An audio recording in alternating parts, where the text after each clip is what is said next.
فرقه رايحه تلعب كاس عالم عشان تلعب شوط واحد بس. يعني حتى الاداء المشرف لسه ما جبناهوش، اللي هو تقول ايه، لا بس لعبنا وخسرنا. يعني اللي هو زي ماتش مثلا الاهلي كده وريال مدريد، اللي هو ايه النتيجه 1-0 بغلطه كانت من اليو ديانج تقريبا.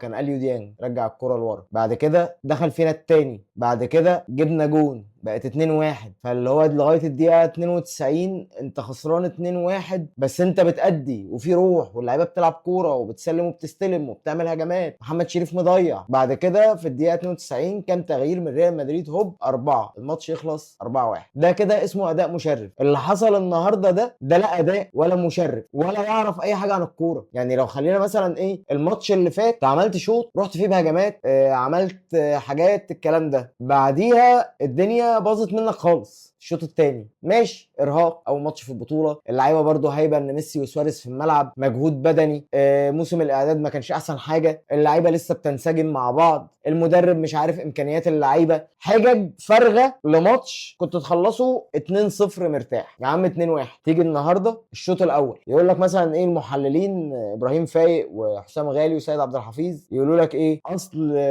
الشوط الاول كان كويس. لا انت ما كنتش كويس الشوط الاول. هو انت الشوط الاول كنت بتلعب ند لند، اللي هو انت بتلعب كوره بس ما مسكتش كوره، ما رحتش بهجمه خطيره، ما شطتش كوره عادله، ما شطتش كوره اصلا، ما بقتش يعني ما رحتش على الجون كده في موقف 1-1. ما حصلتش الماتش ده كله. انت ما رحتش على الجون 1-1. الماتش ده كله انت ما شطتش شوطه كويسه. الماتش ده كله انت ما عملتش هجمه خطر نقول ياه لو كانت جت. يعني دايما المحللين يقول لك ايه، الاهلي مضيع 3 انفرادات وشوطين في العارضه وشوطه مش عارف ايه، فالماتش يخلص 5 مرتاح. الماتش ده ما فيهوش راحه يا باشا، ما فيهوش يا باشا، ما فيش كوره اصلا، ما فيش كوره، ما فيش كوره. ويعني دي اسوأ نسخه كاس عالم الاهلي يلعبها في التاريخ، اسوأ من المشاركه الاولانيه اللي طلعنا فيها السادس واتغلبنا ال3 ماتشات، مشاركه تقريبا بتاعت 2005.